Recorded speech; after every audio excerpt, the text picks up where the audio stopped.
And I imagine at a press conference like this, when we're talking about the future, we're talking about fusion, we're talking about quantum, it may feel a little alienating, even more so to some people, because they don't necessarily see their future attached to it.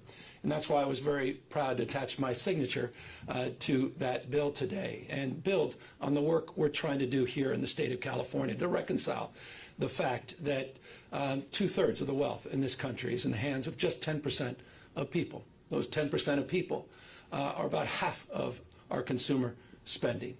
The imbalance, and I referenced Pericles in my comments a moment ago, the imbalance between the rich and the poor, as Pericles said, is the most, well, it's the oldest and the most fatal ailment of all republics. He said that over 2,200 years ago, warning the Athenians about that reality. And I say that to punctuate that point and how proud I am that we are pointing our North Star turns actually trying to address that issue. Yes, with the organizational efforts that we just advanced today, with gig workers, the work we've done to organize the first bargaining unit of its type in the child care space in this country, the fact that we proudly provided minimum wage for healthcare workers at $25, the highest in the nation, and proudly did the same for those folks that are working full-time and struggling to make ends meet in the fast food sector as well at $20. Those are points of pride, as it is an extension of point of privilege to sign these two bills, connecting that dot. It's about growth and inclusion. Growth and inclusion. And I'm very proud to be part of this inclusive community here at UC Berkeley and the remarkable ecosystem that's been built up over the course of decades. To be here with people that aren't just the best and the brightest, but truly represent the best and the brightest around the globe. It was amazing to walk in the labs downstairs and to see the world here at UC Berkeley. I just reflect on the wrecking ball of policymaking that's going on 1,600 miles away on H-1B visas and issues around academic freedom, the assault that we are experiencing. And I think about how precious this place is, this moment is. And I think about our relationship to it and the imperative of continuing to maintain our leadership at the same time we maintain our values. And I guess that's the long-winded point. And so I'm very proud of the work this legislature has done this year. I'm very proud of the work we're doing and continue to do to dominate in fusion and quantum. I am not naive, as Buffy suggests, that if you don't invest in the future, you're not going to do very well there. And that we have to invest in our lead.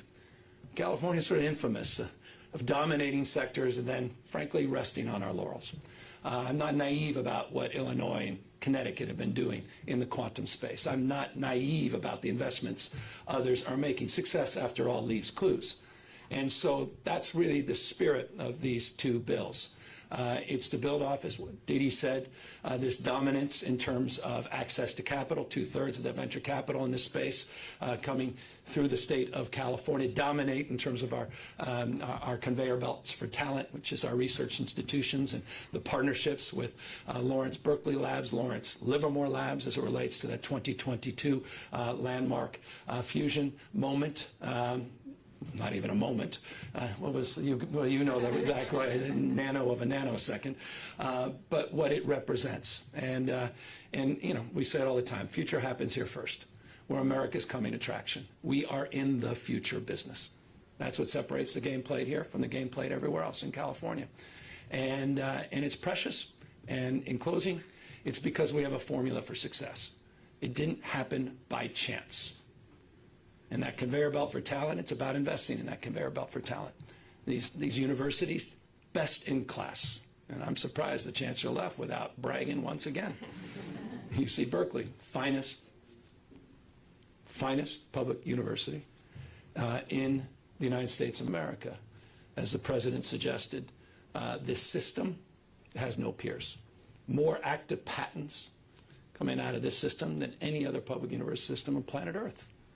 This is just extraordinary that it's happening here in our state. And so to all those extraordinary people that make it happen, I'm proud and privileged to be able to send a message to all of you and to the private sector, to our partners that we worked with so closely to create a quantum science and engineering complex down at UCLA in Southern California, where the state invested hundreds of millions of dollars to partner with immunology and immunotherapy to advance those disciplines in concert and in partnership, to look at cross-pollination and collaboration, to stack all of these disciplines and bring people of all walks of life together. That's what these two bills do. It builds on all of that, provides resources, and maintains that North Star of a resourceful mindset, and I think sends a signal that we believe the best is yet to come. With that,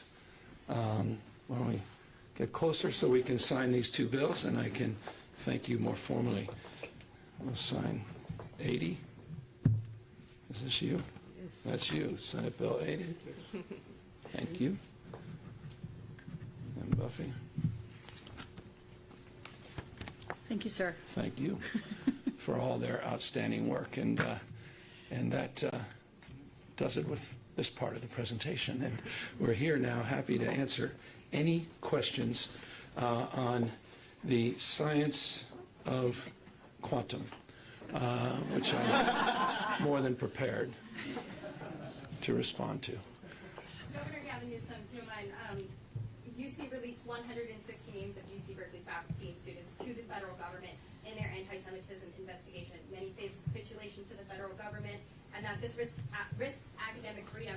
Do you believe that UC should have complied in sending those names to the federal government? Yeah, we requested from the Chancellor and the President and at the regental level a report that I'm looking forward to reviewing as it relates to that to the reference that you just made.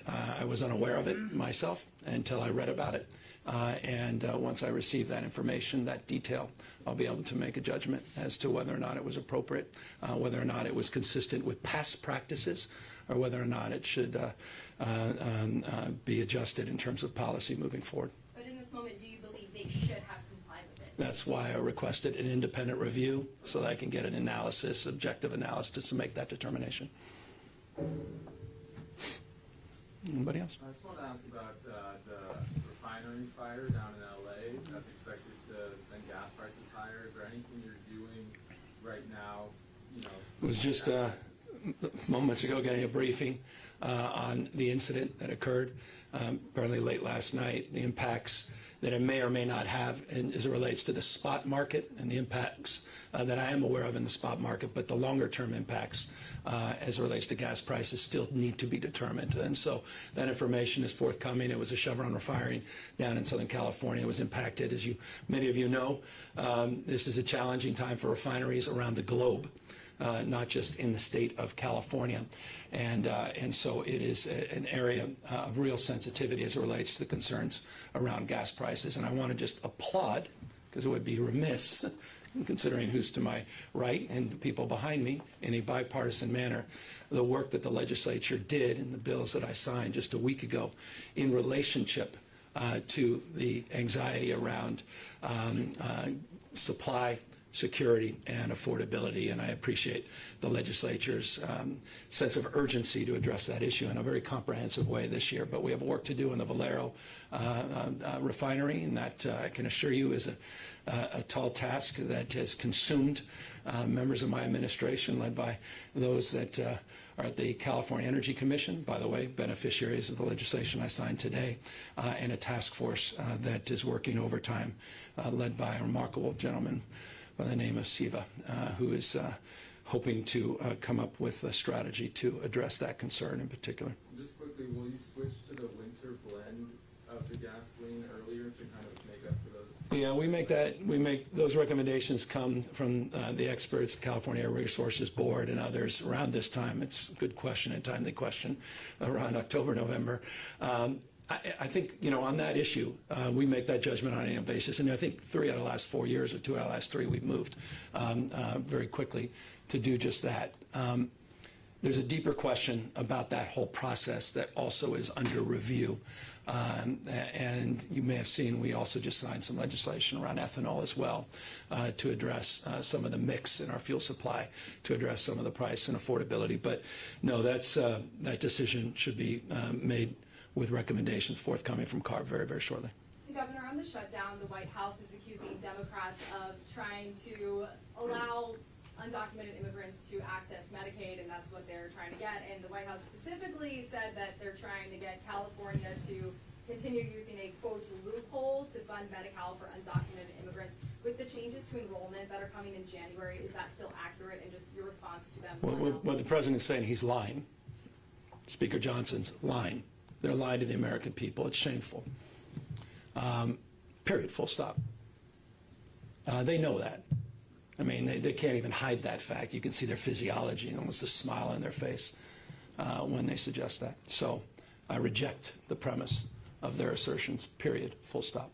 Can you explain how it's different for Medi-Cal? States have the ability to do what states do, independent of the federal contributions. And so they're completely, I mean, I guess they're trying to connect their displeasure with what California and many other states do with state resources in this space.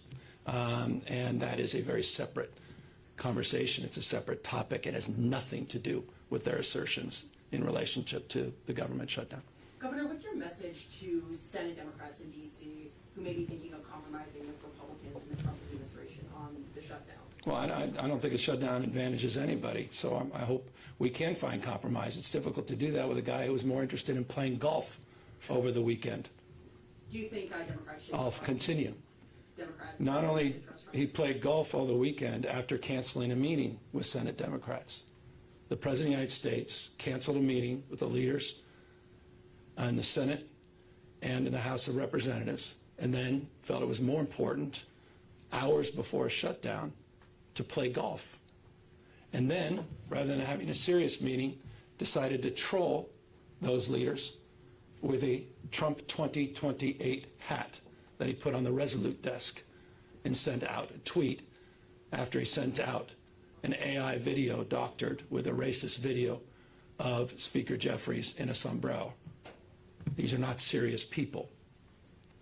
Democrats want to compromise. We believe there is a more enlightened path that addresses the crisis of health care in this country. And if you think this crisis isn't going to hit you, I assure you, you should check in, because in January, premiums are going to skyrocket on average in the state of California by 97% for those on the exchange. 97%. Let me be more specific.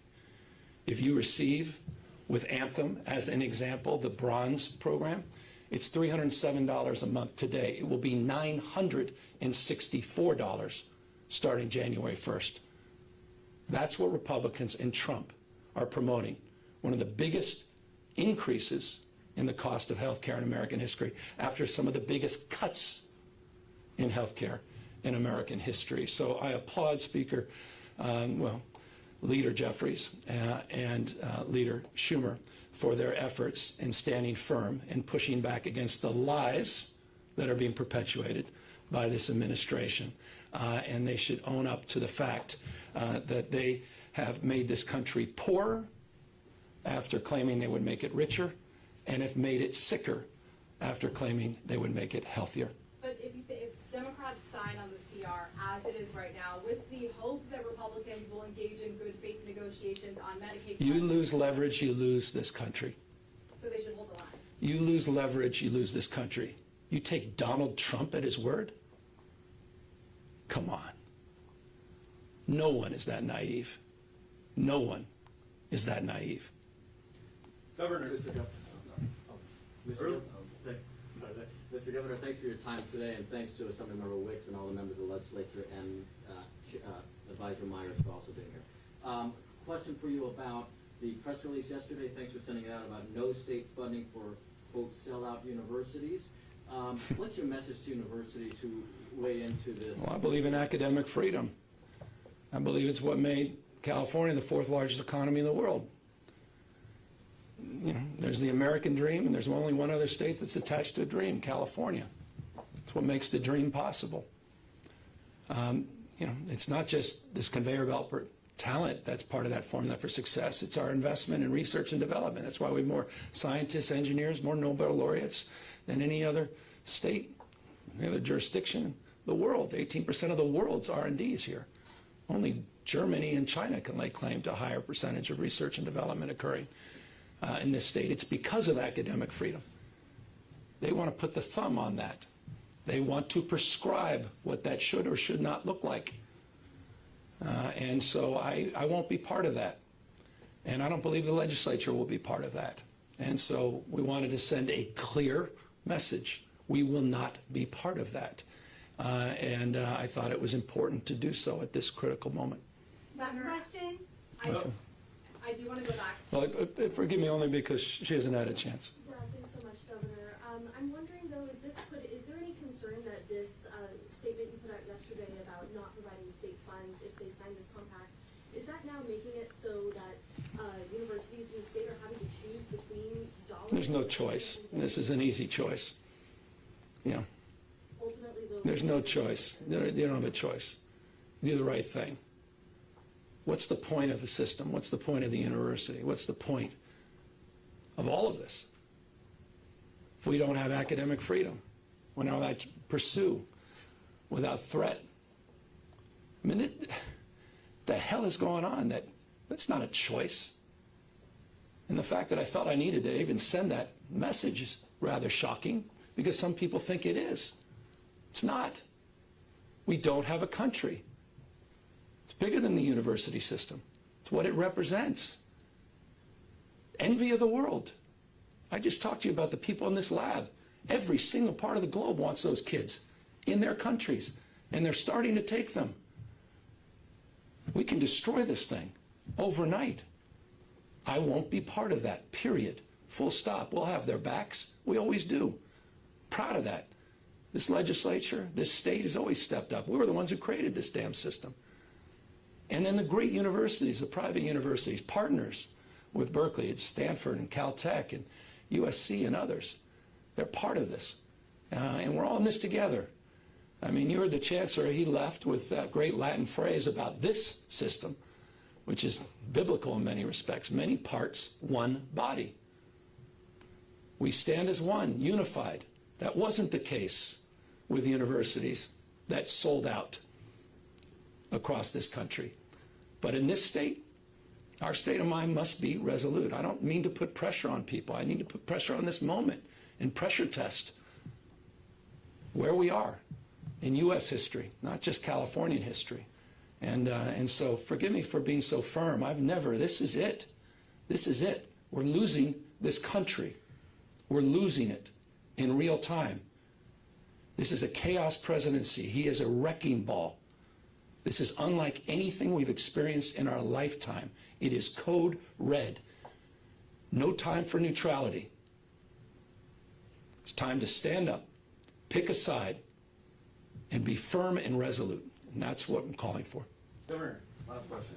The terms of the agreement that was sent to the 9 universities, including USC, largely mirror the one sent to UCLA and the UC system a few months ago following anti-Semitism investigation.